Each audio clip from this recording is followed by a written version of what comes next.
banyak yang mengambil jurusan-jurusan di luar negeri itu kadang tidak ketampung untuk kerja di dalam negeri.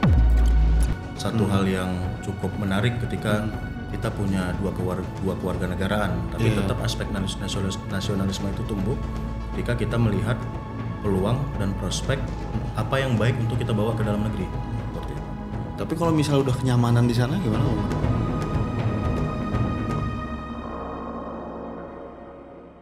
Halo teman-teman semua, kembali lagi di podcast Sisi Lain. Hari ini kita kedatangan tamu istimewa, tamu luar biasa. Jauh-jauh kita datangkan dari Lebanon, Bang Hamzah Lubis, Ketua PPI Dunia, Perhimpunan Pelajar Indonesia Dunia. Bang Hamzah, sehat Bang? Alhamdulillah sehat. Gimana kabar? Sehat, alhamdulillah. Lagi sibuk Bang? Lagi sibuknya keliling-keliling untuk acara kita nanti bulan Agustus, Simposium Internasional di Budapest. Simposium Internasional di Budapest. Ya. Bang, kita ini pengen ngobrol sama Bang Hamzah. Oke. Banyak lah kita pengen ngobrol karena Bang Hamzah ini kan tokoh anak muda di luar negeri gitu ya. Tapi sebelum itu Bang, aku pengen tanya, Bang Hamzah ini kan kuliah di Lebanon. Gimana ceritanya Bang itu tiba-tiba ke Lebanon gitu? Behind story deh. Oke. Behind the story, kalau ditanya kuliah ke Lebanon memang bisa dibilang sedikit accident ya, karena sebenarnya dulu setelah saya selesai pesantren di Gontor, itu setelah selesai 2016 di Gontor, saya tahun 2017 pengabdian ketika itu di Banyuwangi. Kemudian ketika itu ada beasiswa dari Kementerian Agama. Tahun 2017 ada ke 4 negara, ke Lebanon, ke Sudan, Maroko, dan Mesir. Nah sebenarnya saya melihat 4 negara ini mana ya yang kira-kira sedikit orang Indonesianya. Mesir saya lihat udah banyak nih lulusan Mesir kan. Sudan udah banyak, Maroko mungkin saya kayak kelihatannya lebih Afrika gitu, panas kan. Iseng aja coba Lebanon. Sebenarnya target setelah selesai dari Gontor itu saya pengen ngambil kuliah di UGM. Lulusnya karena memang saya mau ngambil jurusan hubungan internasional tapi di UGM ketika itu ya. Setelah selesai pengabdian, lulus, dan kemudian ternyata sebelum mencoba tes di UGM lulus duluan nih, beasiswa masuk dari Kemenak. Ya ketika itu langsung ngobrol lah, diskusi dengan orang tua terkait ini. Ya coba aja, mungkin katakanlah di beasiswanya juga tidak terlalu mengikat, yang penting kita kembali ke Indonesia berkontribusi. Nah pada akhirnya cobalah berangkat ke Lebanon ketika itu, karena sudah lulus ya nikmatin setelah setahun 2 tahun udah lulus lah ketika itu. Dan memang lebih condong kepada ternyata kuliah di luar negeri ini banyak perspektif ataupun ide yang bisa kita ambil. Banyak pelajari lah dari luar negeri seperti itu. Berarti accident aja itu berarti waktu itu ya? Ya accident, memang tidak sesuai dengan target, jadi makanya kita bilang accident. Iya. Langsung aktif tuh waktu itu di Lebanon? Aktif ya di PPI kan, karena memang saya lihat ketika itu ternyata ada PPI, saya baru tahu ada PPI ketika di situ. Organisasi yang memang anak muda, pelajar, dan juga kurang lebih karena sebenarnya passion saya juga berorganisasi mulai dari Gontor dulu, karena memang di Gontor kita diajarkan banyak tentang manajemen melalui organisasi. Lanjut saja ya, karena sering suka diskusi, ngobrol dengan kawan-kawan, mulai aktif di PPI di situ sampai sekarang lah. Jadi awal masuk ke Lebanon sudah aktif di PPI dan sampai sekarang masih aktif juga di PPI seperti itu. Sebagai ketua PPI Dunia. Koordinator. Ya, ketua itu biasanya di masing-masing negaranya. Berarti ini sebagai koordinator PPI Dunia. Betul. Tapi Bang, menarik. Di Lebanon ambil studi apa berarti? Hukum Islam. Saya ngambil hukum Islam. Kenapa hukum Islam? Karena kebetulan beasiswanya hanya hukum Islam. Ya, karena memang banyak lembaga-lembaga yang saya lihat ya setelah pelajari di Lebanon, kenapa mereka banyak berikan beasiswa. Ternyata banyak misalnya beasiswa dari Kuwait, Qatar, Saudi, negara-negara yang memang di Timur Tengah itu maju memberikan apa ya semacam zakat lah ataupun donasi untuk beasiswanya memang belajar hukum Islam seperti itu, hukum syariah. Selama Abang belajar di Lebanon, apa Bang boleh cerita hal-hal menarik gitu ya sebagai mahasiswa Indonesia di Lebanon gitu? Apa yang Abang lihat di Lebanon? Menarik sebenarnya lebih ke kita banyak menemukan apa ya shock culture juga ya. Ternyata negara Arab yang mungkin kita bayangkan dari Indonesia itu kan kayaknya kelihatannya orangnya soleh-soleh semua gitu, bisa baca Quran, hafal, tafsir gitu ya. Ya mungkin katakanlah baca Al-Quran tuh udah memang bahasa mereka gitu. Tapi ternyata tidak gitu. Oke. Ternyata ketika banyak juga orang-orang Arab itu belajar Quran tuh belajar. Bukan langsung semerta-merta dia mereka baca Al-Fatihah itu kadang ada yang nggak paham juga artinya dan lain sebagainya. Tapi lebih daripada itu kuliah di Lebanon ini uniknya adalah kita bisa berinteraksi di negara Arab yang tidak pure ya kurang lebih negara Arab liberal lah gitu. Jadi kita lihat ternyata di negara Arab itu banyak juga cewek yang nggak berjilbab. Iya. Kita kan kalau animo di Indonesia ini kan Islam berjilbab gitu kan. Tapi ketika saya lihat di Arab, ternyata memang Islam ini tidak mengikat ke bangsa Arab saja gitu. Tapi memang lebih ke kehidupan kita itu mendisiplinkan dunia kehidupan kita itu secara personal itu melalui agama Islam itu. Dan memang tidak terpatok lah orang Arab itu harus pakai jilbab semua dan lain sebagainya. Dan juga shock culture juga banyak hal lah. Misalnya orang Arab itu lebih dominan ketika mereka ada problem diselesaikan di situ gitu. Maksudnya enggak, kalau kita kan kadang ada yang memendam gitu ya. Misalnya saya ada lebih problem terbuka nih, mereka, lebih terbuka ya belak-belakan aja gitu kayak. Lu masalah apa? Gua masalah apa? Kita selesaikan di sini gitu. Bahasa Arab itu, pakai bahasa Arab tuh. Bahasa Arab. Ya orang Arab ini kan terkenal juga yang suka ngoceh. Ngoceh orang bahasa Arabnya dan memang lebih ke di situ kita belajar bahwa menyelesaikan problem itu bisa simpel ketika kita sama-sama terbuka. Tidak ada yang kita pendam gitu. Dan memang penyelesaian masalah di Arab itu terkadang agak lebih brutal ya dibandingkan ke kita. Kayak kita pernah dulu saya dapat info perkelahian antar keluarga di Lebanon itu ya bunuh-bunuhan. Perkelahian antar keluarga loh ya. Misalnya saya keluarga apa gitu, nanti Faiz keluarga apa, penyelesaian misalnya nggak selesai nih di forum ini nggak selesai nih masalahnya. Itu di luar bisa bunuh-bunuhan itu. Benar. Bisa bunuh-bunuhan. Jadi dan juga pernah dulu saya ketika Idul Fitri tahun 2020 kalau saya tidak salah itu tahun Idul Fitri 2020 itu kita sebelum Idul Fitri berangkat kan saya kuliah di Tripoli ya. Oke, ya Tripoli. Tripoli itu jaraknya sekitar 2 sampai 3 jam ke Beirut ibu kotanya. Iya. Kedutaan kita juga di Beirut. Sebelum kita berangkat malam itu kan besoknya sholat Id ya di kedutaan. Sebelum berangkat kita ada dengar kayak bom gitu. Ternyata pas kita cek ya kita dibilang lah sama orang Arabnya welcome to Lebanon gitu. Ya inilah Lebanon gitu. Dan ternyata setelah kita cek besoknya muncul di berita ternyata ada yang bom bunuh diri di kantor polisi. Ada yang protes lah seperti itu kan. Ya itulah keunikan negara-negara Arab ini kita banyak juga yang menemukan baru di Lebanon. Mungkin ya animo di Indonesia ini ngeliat negara Arab ini soleh semua, muslim semua dan kita lihatnya nggak seperti itu ternyata. Bang, itu kenapa tadi kan Abang cerita ada sampai perdebatan itu nggak selesai di meja di forum gitu ya, bisa bunuh-bunuhan bahkan. Itu kenapa bisa terjadi kayak gitu dalam perspektif Abang ya? Sebagai juga orang yang belajar hukum Islam nih, gitu ya. Penerapan atau fungsi dari pemerintah mungkin kira-kira gitu. Menarik sebenarnya ketika bahas pemerintah di Lebanon. Jadi justru pembagian struktur politiknya itu berdasarkan sekte. Jadi menarik. Kalau saya tidak salah ya, disclaimer nanti kalau bisa dibenarkan. Terakhir mereka ada perang saudara. Itu memunculkan salah satu kebijakan yang tidak tertulis bahwa misalnya presiden itu harus diambil dari Kristen Maronit karena mereka jajahan Prancis. Kristen Maronit diambil oleh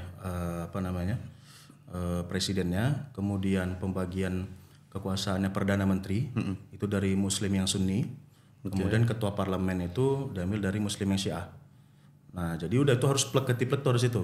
Itu terus ya? Harus itu terus. Memang nggak pernah ada sirkulasi. Nggak pernah ada sirkulasi. Nggak bisa presidennya Sunni, nggak bisa presidennya dari Syiah. Itulah hasil konsensus mereka setelah perang saudara. Dan memang itu menimbulkan keresahan dari masyarakat sebenarnya di tahun 2019 sebelum COVID itu muncul revolusi dari masyarakat. Mereka nutup jalan, itu hampir kita juga terdampak di situ. Hampir ada yang nutup sebenarnya harus bisa ditempuh hanya 3 jam karena ada penutupan jalan itu bisa 7 jam, bisa 8 jam.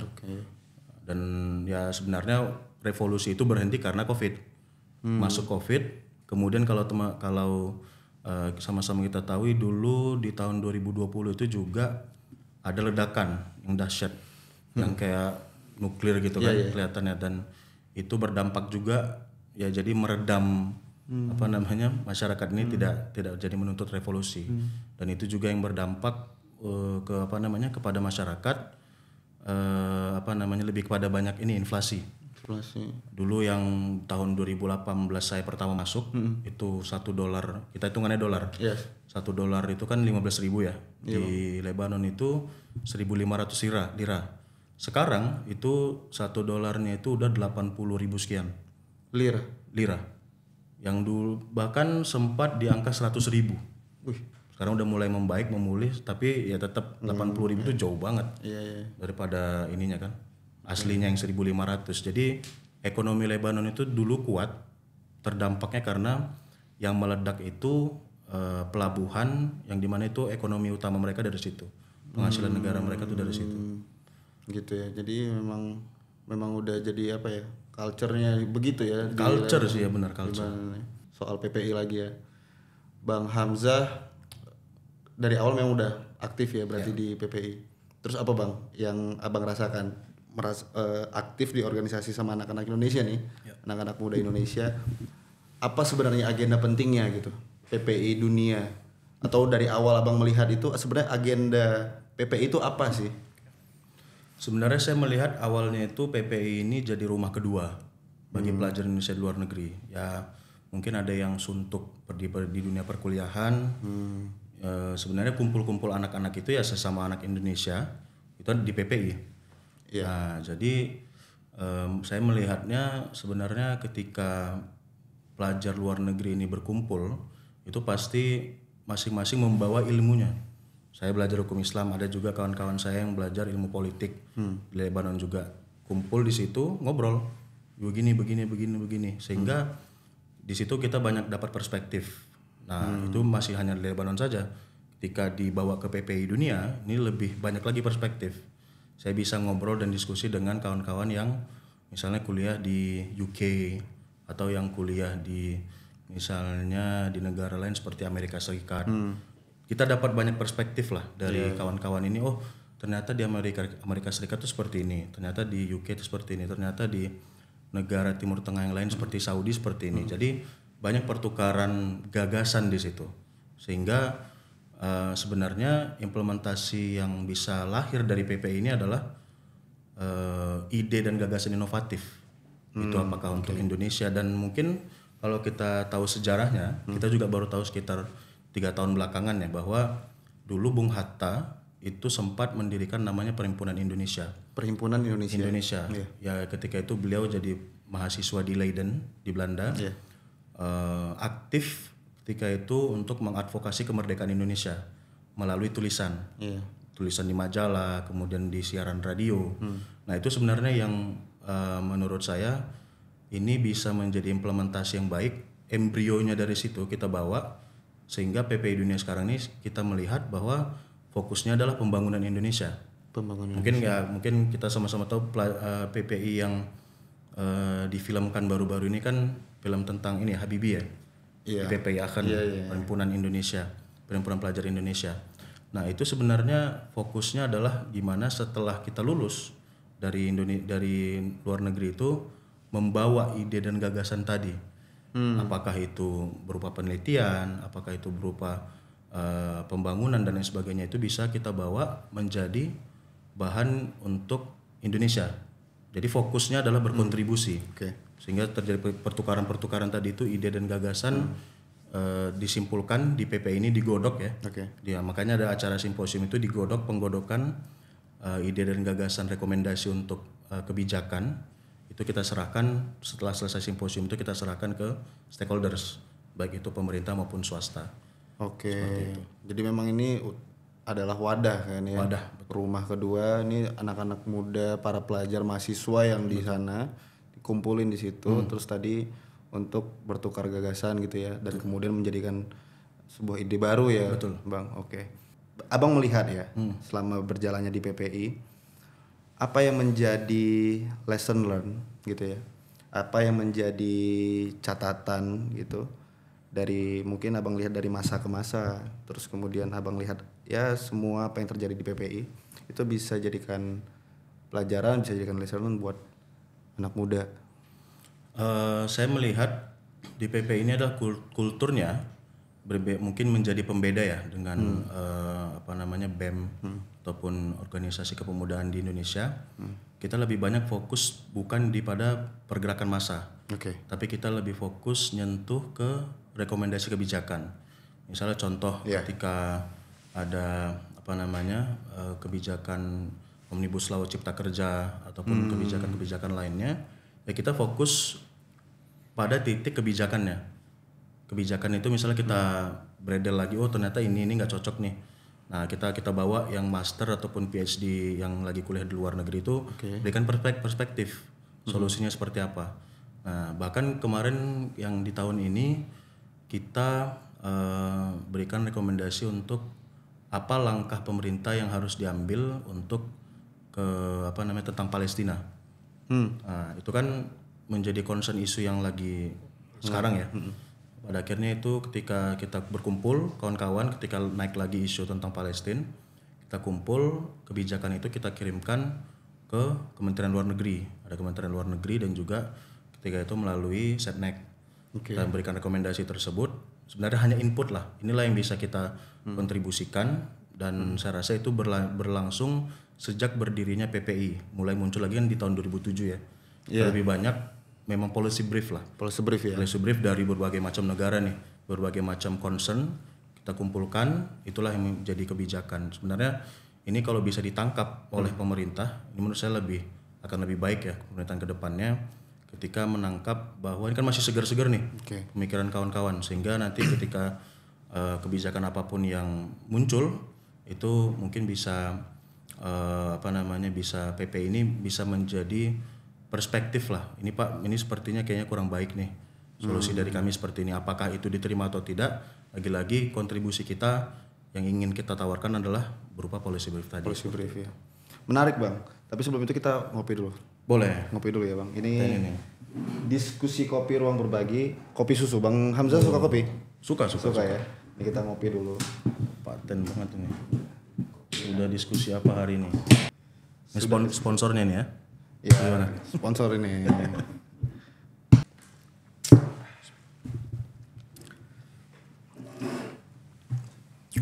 Mantap Bang. Mantap cocok. Ya. Pas deh rasanya. Ya, ini kita minum kopi karena pembahasan setelah ini mungkin agak-agak berat dikit. Oh boleh. Berat dikit. Nah jadi tadi menarik waktu Bang Hamzah bicara soal bahwa output ya, bicara output dari PPI dunia, PPI secara garis besar kan menghasilkan policy brief, terus kemudian diberikan kepada stakeholders yang mana itu bisa jadi pemerintah Indonesia atau swasta. Nah, ini kemarin kita juga dengar ada isu soal wacana ya Bang, dual citizenship. Jadi itu sebenarnya kan konteksnya adalah untuk mengumpulkan diaspora Indonesia yang sudah jadi warga negara sana. Ya. Motifnya kalau misalnya yang aku lihat itu adalah soal kepakaran, soal bagaimana kemudian potensi atau pengalaman dari diaspora Indonesia. Ya, diaspora Indonesia. Itu yang ada di sana untuk bisa berkontribusi lah gitu kira-kira. Nah, ini kan jadi pertanyaan gitu menurutku karena PPI di sini kan juga punya peran yang sama harusnya. Ya. Dan gimana menurut Bang Hamzah PPI melihat itu? Pertama, kenapa kita tidak terlalu concern nanti saya coba kasih perspektif dari saya pribadi.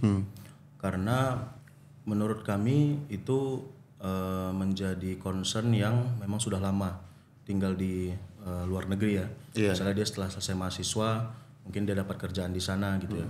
Sementara memang kami memandang PPI ini sangat cepat. Katakanlah maksimal itu ada yang 4 tahun atau 5 tahun.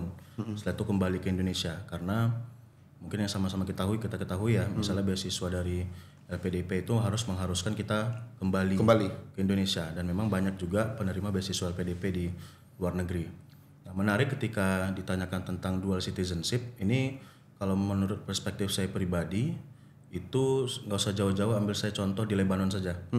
Itu banyak diaspora Lebanon berarti yang tinggal di Eropa itu di Jerman, di Brazil itu justru menurut saya lebih baik punya 2 paspor ya. Kenapa? Karena ketika kita tinggal di negara-negara misalnya selain Indonesia itu pasti aspek nasionalismenya kan memang menjadi perdebatan tuh aspek nasionalismenya. Tapi saya rasa nasionalisme itu akan tumbuh ketika kita memberikan keleluasan untuk kita berinovasi ataupun ya katakanlah bekerja di luar negeri seperti itu. Justru yang menjadi catatan juga banyak yang mengambil jurusan-jurusan di luar negeri itu kadang tidak ketampung untuk kerja di dalam negeri. Nah, dual citizenship ini menurut saya menjadi satu hal yang policy yang menarik ya ketika memang disahkan. Karena ketika misalnya contoh saya lahir di Indonesia, kemudian saya kuliah di Lebanon. Setelah kuliah di Lebanon, saya mungkin bekerja di situ, bekerja di Lebanon. Kemudian juga mungkin katakanlah ternyata kita bisa berbisnis di Lebanon melalui dengan orang yang berkebangsaan di Lebanon seperti itu. Nah, ketika kita punya 2 paspor, seperti tadi diaspora Lebanon itu akan lebih memudahkan kita untuk berbisnis. Misalnya katakanlah untuk menggait investasi misalnya ke Indonesia itu kan bisa menjadi satu hal yang cukup menarik ketika kita punya dua keluarga negaraan, tapi tetap aspek nasionalisme itu tumbuh ketika kita melihat peluang dan prospek apa yang baik untuk kita bawa ke dalam negeri. Gitu. Jadi menurut saya sih kalau saya oke-oke saja selama kalau kita nggak usah kita bandingkan dengan negara lain seperti India. Lihat di Dubai itu yang banyak membangun tuh orang India. Di contoh saja seperti PM-nya Perdana Menterinya Inggris sekarang merupakan keturunan dari India. Nah, itu mungkin katakanlah misalnya 20 atau 30 tahun lagi itu bisa PM-nya Inggris di tahun yang akan datang bisa jadi orang Indonesia. Dan mungkin kita melihat di Eropa sekarang itu sedang krisis SDM. Contoh di Jerman. Di Jerman itu banyak SDM itu yang berkurang karena angka kelahirannya menurun. Nah, itu kan menjadi menarik ketika kita diberikan keleluasan untuk misal mengambil paspor Jerman menjadi kebangsaan Jerman, tapi tetap aspek nasionalisme itu tetap ada. Jadi kita tidak ragu untuk berkontribusi kembali ke Indonesia ketika kita ada 2 nih. Apakah kita untuk berkontribusi untuk di negara tertentu atau mungkin, tapi tetaplah saya rasa karena budaya kultur kita, apalagi kalau kita punya keluarga di Indonesia, tentu kan pasti kita akan kembali seperti itu. Jadi saya sih lebih ke pro dual citizenship. Kalau memang itu akan menjadi wacana dan diseriusin, saya pribadi akan pro ke situ karena saya lihat perspektifnya cukup besar. Contoh miliarder dia bisa menjadi miliarder di luar negeri. Sementara mungkin katakanlah di Indonesia itu dia tidak bisa punya perspektif itu, punya peluang bahkan. Peluang itu ketika dibuka, tentu ini kan akan menjadi banyak peluang bagi Indonesia ke depannya seperti itu. Tapi kalau misalnya udah kenyamanan di sana gimana Bang, nggak mau pulang? Tentulah Pak, aspek terbesarnya itu adalah keluarga. Pasti ketika ketika timnas Indonesia ini sekarang kan banyak. Ketika dia punya keluarga di Indonesia, naturalisasi kan lebih kita lihat ya sama-sama ya kan lagi bagus nih timnas Indonesia kita juga ketika kita memanggil kembali diaspora kita. Nah, tentu pasti saya yakin ketika dipanggil kembali yang punya kebangsaan Indonesia yang punya darah Indonesia lah katakanlah seperti itu, pasti saya yakin apalagi negara memfasilitasi tentu itu akan kembali, prospek benefitnya cukup tinggi untuk negara seperti itu. Nah, Abang melihat nih sekarang di PPI Dunia, hal-hal apa saja baik untuk diaspora Indonesia kita ini, apa sebenarnya bekal diaspora Indonesia itu untuk bisa kembali lagi ke Indonesia dan bisa melanjutkan apa yang mereka pelajari, apa yang mereka alami selama di luar negeri. Karena banyak banget kan fenomena di saat kembali ke Indonesia, terus kemudian culture shock lagi karena kondisi industri yang ternyata tidak sesuai apa yang mereka bayangkan, misalnya kayak gitu. Nah, sebenarnya apa yang menjadi catatan dan mungkin bekal ya kira-kira Menurut saya teman-teman pelajar? lebih kepada pertama aspirasi pernah kita bicarakan ya dengan beberapa alumni pelajar kita di luar negeri. Saya lihat masih kurang banyak perhatian terhadap potensi diaspora ini. Bahkan kita sempat membicarakan ya, baru hanya membicarakan belum sampai input policy untuk katakanlah di pemerintahan yang akan datang ataupun kapanpun itu coba fokus buat menggali potensi diaspora ini. Bahkan kita mau coba memberikan saran, coba deh dibuat kementerian khusus untuk diaspora. Gitu. Jadi potensi-potensi yang ada di luar negeri itu warga negara kita itu bisa diprospek benar-benar dengan kementerian ini ataupun lembaga lah ya, lembaga terkait yang memang khusus mengurusin potensi ini gitu. Karena lagi-lagi kalau tidak difokuskan ya ujung-ujungnya kembali ya tidak ya biasa-biasa saja sehingga selama kita di luar negeri itu tidak ada potensi yang lahir prospek benefitnya untuk Indonesia. Nah, ketika ini difokuskan katakanlah ada yang mengambil jurusan nuklir gitu misalnya di luar negeri. Ketika ada fokus dari Kementerian Diaspora ini saya rasa itu bisa menjadi jembatan yang sangat baik. Bahkan misal katakanlah dari hulu ke hilirnya talenta-talenta muda anak Indonesia ini generasi yang akan datang tuh sudah diprospek dari awal. Sehingga ketika nanti dia akan berangkat ke luar negeri akan seperti apa, potensi itu akan diambil kembali oleh negara. Nah, sementara ini kan mungkin kita melihat baik dari pelajar itu di luar negeri itu hanya difokuskan misalnya ke Kementerian Pendidikan atau Kementerian Luar Negeri. Tapi ujung-ujungnya kita lebih sering dilempar ke Kementerian Pendidikan. Sementara Kementerian Pendidikan ini fokus untuk membangun infrastruktur dalam negeri. Nah, kita sarankan bagaimana caranya ini bisa memaksimalkan potensi diaspora ini kalau ada Kementerian Diaspora khusus. Jadi fokus aja diaspora. Fokus aja karena pasti banyak ide, gagasan, inovasi yang memang katakanlah teman-teman ini ada yang part time-nya ataupun kerja setelah dia lulus kerjanya di Siemens misalnya ataupun Samsung atau bahkan teman saya ada yang kerja di perusahaan Tesla di Jerman.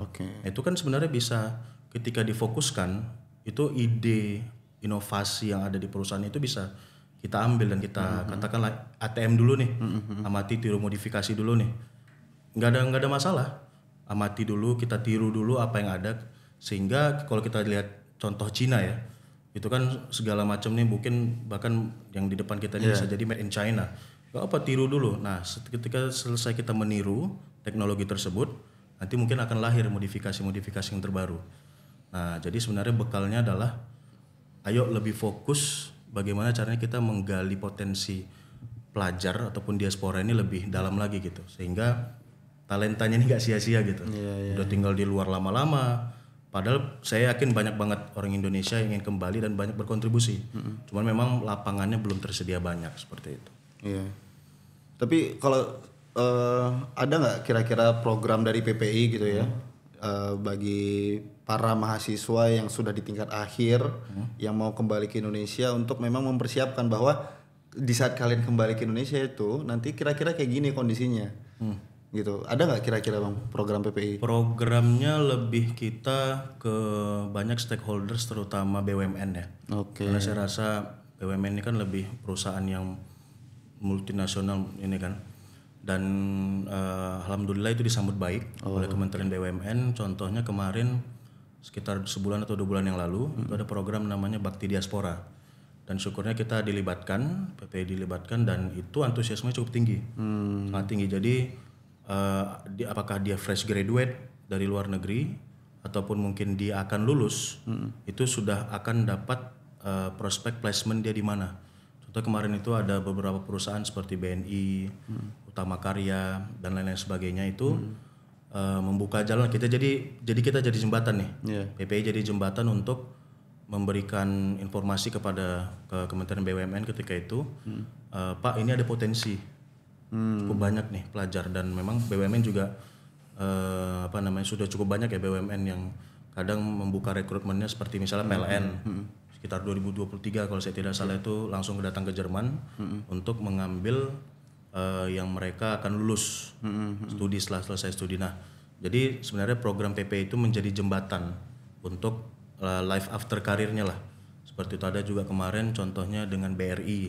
Kita membantu menjembatani BRI dengan pelajar Indonesia yang lulus yang ingin berkarir di BRI. Seperti itu dan memang sekarang lebih banyak fokusnya ke Kementerian BUMN untuk programnya ya, program khususnya. Jadi lebih banyak kolaborasi sih ya. Karena saya rasa kalau kita tidak berkolaborasi akan sangat menutup jalan bagi banyak pihak ya. Karena sekarang lagi potensi yang akan menjadi lebih besar ketika kita berkolaborasi. Seperti itu. Tadi Abang singgung nih soal pernah nyantri di Gontor. Itu gimana Bang pengalaman sebagai santri? Pengalaman nyantri sih sebenarnya menjadi menarik ya karena dulu sebenarnya saya di SD negeri di Medan, kemudian SMP 1 negeri. Kemudian lanjut SMA, sebenarnya awal sebelum masuk Gontor itu saya mentargetkan untuk lanjut jenjang SMA di Taruna Nusantara, Tarnus. So memang tidak lulus karena memang background keluarga dan lingkungan di keluarga tidak banyak yang ke sana, sehingga second choice-nya adalah di pesantren karena paman dulu pernah mondok dan nyantri di pesantren Gontor. Ketika itu sebenarnya menarik sih ya, saya dulu SMP itu termasuk anak-anak yang sering cabut dulu. Iya. Sering cabut. Ya dulu masih warnet lah ya, dulu warnet itu main point blank. Iya main point blank anak warnet. Betul. Cabut dan pada akhirnya di situ saya introspeksi diri lah, ini saya mau jadi apa nih kalau terus-terusan begini kan. Pada akhirnya ya udahlah, saya coba masuk ngikutin paman ya. Ngikutin jejak paman dan ayah saya juga lulusan pesantren dan lingkungan keluarga memang cukup aktif ya ataupun cukup ketat cukup religius lah seperti itu. Kemudian ketika nyantri di situ saya menemukan banyak hal yang luar biasa. Bahkan di Gontor itu bisa kadang alumni itu bilang kayak semi militer gitu dan itu memang benar. Karena kita dari bangun tidur sampai tidur lagi itu pasti ada kegiatan. Gak mungkin gak ada kegiatan full. Dari kita bangun pagi sebelum subuh itu ada baca Quran, setelah subuh itu ada menghafalkan mufrodat, bahasanya itu apa ya, vocabularies. Setelah itu persiapan sarapan, masuk kelas. Jadi betul-betul 24 jam itu non-stop. Nah itu yang memang mungkin membentuk karakter dan mental kita itu agar tidak menyia-nyiakan waktu gitu. Dari kita bangun sampai tidur lagi. Nah sehingga ya ketika nyantri itu sebenarnya ini menjadi hal yang menurut saya cocok dengan budaya dan kultur Indonesia. Ya katakanlah generasi yang akan datang itu ketika sudah dibentuk mentalnya bahkan sejak SD atau SMP atau SMA itu akan ketika dia kuliah atau ketika dia setelah lulus kuliah itu terbentuk karakter yang bisa survive, bisa menemukan inovasi-inovasi baru. Karena sudah dibentuk nih di lingkungan pesantren dulu ya. Ya contoh nggak usah jauh-jauh saya ketika ke Lebanon saya nggak terlalu banyak menyesuaikan diri, hanya tinggal menyesuaikan saya harus bisa berbahasa Arab. Amiyah gitu. Saya bisa berbahasa Arab yang sesuai dengan orang-orang Lebanon menggunakan bahasanya gitu. Jadi kita survive di luar negeri itu tidak menemukan hal-hal yang tidak terlalu culture shock lah seperti itu. Apa yang paling unik deh waktu pengalaman pesantren? Paling unik, ya uniknya kita saya di Gontor itu kan banyak saya kan dari Sumatera ya. Kita di situ bisa berinteraksi dan paham ternyata kultur Jawa seperti ini, kultur Sunda seperti ini. kultur yang di Kalimantan seperti ini, kultur orang timur lah, Sulawesi dan bahkan ada di Papua. Sehingga di situ kita setelah selesai dan lulus dari pesantren itu sudah siap nih untuk berinteraksi dengan orang yang kulturnya berbeda. Dari mungkin kita dari Sumatera ini kan mungkin agak dilihat keras ya. Padahal sebenarnya memang itu biasa aja gitu. Kan kata orang Jawa Sunda itu terlalu keras, itu hati-hati kalian gitu. Padahal biasa aja. Padahal biasa aja. Kita ngomong kayak ngebentak. Ternyata di Jawa tuh ngebentak itu wah sesuatu itu dulu. Sesuatu yang wah itu banget gitu. Dan unik ya kalau saya rasa ya uniknya kan saya kembar ya. Jadi kadang ada yang banyak yang salah gitu, kadang ada yang nyebutin nama kemarin saya Hafiz, Bang Hafiz, nah, saya ya udahlah, terkadang ya udah apa ya udah kan, toh juga teman saya temannya dia juga gitu, jadi hal-hal unik yang saya temui itu lebih banyak kita lebih berinteraksi lah dengan orang yang kulturnya berbeda dari kita seperti itu. Oke Bang, terakhir nih Bang, kasih pesan. Ini kan karena teman-teman atau pelajar di Indonesia ini banyak Bang yang pengen keluar negeri, pengen lanjutin studi gitu. Apa pesan Bang Hamzah untuk teman-teman? Kalau pesan saya pertama, kita harus benar-benar persiapkan dengan matang ya. Kita mau kemana dan jurusan kita apa. Nah sebenarnya ini menjadi kelemahan kita juga, belum ada ya yang memprospek kita setelah lulus SMA ini cocoknya kemana. Oh ternyata saya lebih cocok ke dunia misalnya ke politik gitu, atau cocoknya di dunia bisnis. Nah jadi mungkin pesan saya sebelum melanjutkan kuliah di luar negeri itu betul-betul pure riset di diri kita itu apa yang cocok untuk lebih ke passion kita cocok, dan di dunia kerja yang akan datang juga cocok. Jadi persiapan matang dulu. Dan kemudian setelah kita persiapan diri kita matang, kita coba lihat kira-kira negara mana nih akan mendukung daripada passion kita. Karena beberapa negara juga itu terkadang tidak cocok. Misalnya contoh saya kuliah di Lebanon, kalau saya ngambil politik, lebih bagus politik di Indonesia daripada mungkin kita bisa belajar lah dari ini mereka. Kemudian setelah riset, setelah itu lihat lembaga-lembaga yang katakanlah memberikan beasiswa. Itu juga harus cross check ya, lembaga memberikan beasiswa ini visi misinya apa, kemudian goals mereka itu apa. Lebih aman lagi kalau kita mengambil yang dari lembaga di kita nih. Dan saya rasa juga banyak sekali sekarang lembaga yang memberikan beasiswa. Nah ini sebenarnya peluang bagus banget untuk pelajar Indonesia yang ingin melanjutkan kuliah di luar negeri. Untuk karena kuliah di luar negeri ini apalagi untuk mengambil beasiswa itu tergantung kita nih inisiatif. Jadi sebenarnya PPI pun juga hadir itu sebagai membuka brainstorming aja ke kawan-kawan. Ini ada nih peluang di sini. Nah jadi kawan-kawan harapan dari kami itu lebih coba cek, dan sangat banyak sekali lembaga yang memberikan beasiswa. Tapi juga cek visi misinya apa. Dan juga jangan sampai kemarin kita juga beberapa kali mengadvokasi tidak sesuai dengan pemberian beasiswanya. Contoh kemarin ada kasus Ferienjob di Jerman ya, mungkin pernah dengar gitu. Jadi teman-teman dari Indonesia itu ditawarin untuk magang, memenuhi SKS kuliah di dalam negeri. Sehingga ketika ternyata di sana itu teman-teman dikerjakan layaknya buruh, tidak seperti magang. Nah itu juga harus cross check. Jadi jangan sampai kita memilih lembaga yang membawa kita keluar negeri itu juga salah. Tapi saya rasa ketika lahir inisiatif dari kawan-kawan untuk dan motivasi yang kuat untuk kuliah di luar negeri, tentunya akan lebih banyak terbuka jalan lagi.